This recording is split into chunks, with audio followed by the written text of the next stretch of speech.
Budite realni, spustite vaše cene, ono što staro nađete na tavanu ne mora da znači da vredi milione.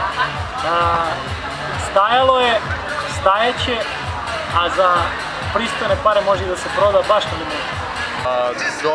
Dobre fotografije, sve iskreno, pisati sve mane predmeta i sve vrline naravno i to je usput za dobru cenu na aukcijama.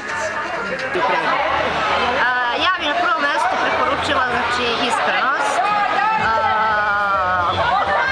Onako, realno, pošteno opišite predmet koji prodajete, jer možda ćete se jednom povući sa stvari, da kažem da prevarite nekoga, ali već drugi put nećete, a gubite na taj način eventualne stalne kupce ili ako se radi sa ostalim članom. Iskreno napisati i opisati predmet koji se prodaje i dati tačne podatke. U ostalom pogledajte ocene koje su korisnici dobili u prethodnim prodajama i kupovinama i na osnovu toga vidite šta ćete dalje. Pre svega dobar odabir predmeta, znači predmeti koji su aktualni, što se tiče ne pričam sada samo znači za antikvitete, nego pretpostavljeno za sve. Veoma bitno po meni je možda dobro predstavljanje predmeta, znači dobra fotografija. Dobar prodavac, pa staviti malo nižu cenu da bi se ljudi takmičili ko će to da kupi.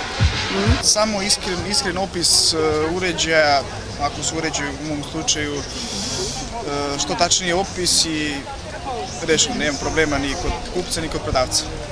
Pozitivnim ocenama je... Što se sve gleda na internetu kad se... Kroz ocenu sve.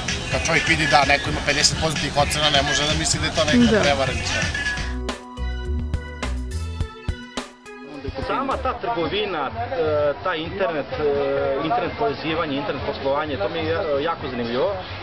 Ceo život se bavim tehnikom, tehnologijama, volim te stvari i prosto bilo mi izuzetno važno da se priključim na srpski eBay. Veliki je značaj zato što ljudi se kompletno prebacuju na internet kupovinu. Toliko ja imam iskustva jer dosta ljudi koji se upoznaju sa našim proizvodima su ljudi koji gledaju prvo na internetu da se upoznaju, znači da vide o čemu se radi, kakav je to proizvod i dosta ljudi se bazira više sad na elektronskoj kupovini.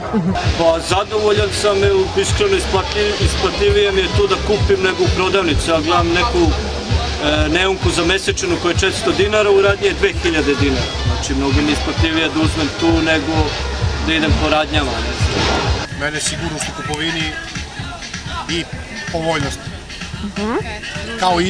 Kao isporuka na adresu gde živi.